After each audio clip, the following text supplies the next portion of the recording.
افطاری از طرف اجزای پریدیس رشیدی تدبیر گرفته شده، تهیه شده.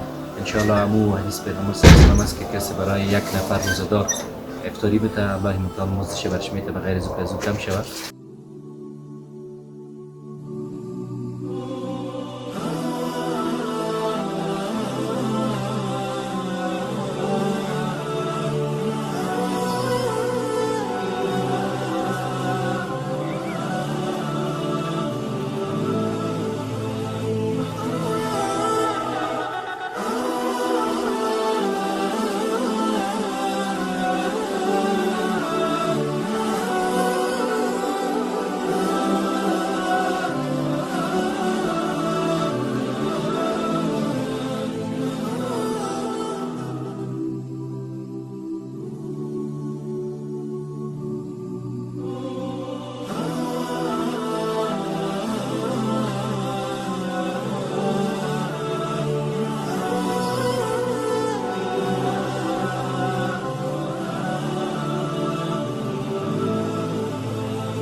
الحمدلله و صلات و سلام علی رسول الله. دوستان عزیز، امیدوارم که خوب و خوش سرحال باشین. امروز روز دوم ماه مبارک رمضان است و در روز بارانی قرار داریم. الله متعال باران رحمت بگرداند. انشاءالله ما اولین توزیع افطاری از طریق بنیاد خیری باران رحمت شروع کردیم. این افطاری از طرف اجزای پریدیس رشیدی تدبیر گرفته شده، تهیه شده. انشاءالله امو حدیث پیغمبر صلی الله علیه و آله است که کسی برای یک نفر روزدار افطاری بده، الله متعال مزدش برش میته به غیر زو کم شود. انشاءالله الله متعال مزد مزید نصیب ابلیس جان کنه و در حال اولادشان برکت برده. انشاءالله جریان توزیع را شما میبینید که ما امروز پلان داریم در روی سرک برای افراد مستمن و به وضاحت توزیع کنیم. انشاءالله پروگرام های بعدی را شما تعقیب کنید. اگر میخواهیم که کمک هایتان از طریق بنیاد خیری باران رحمت برای مستمندان برسانیم، ما در خدمتتان در غیر زود بهترین خودتان از هر طریق شود. هدف از است که در این شرایط دشوار دست یک مستمند و فقیر بیچاره را در افغانستان بگیریم. السلام علیکم و رحمت الله و برکاته.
بنیاد خیریه باران رحمت، آورنده لبخند در لبان مستمندان.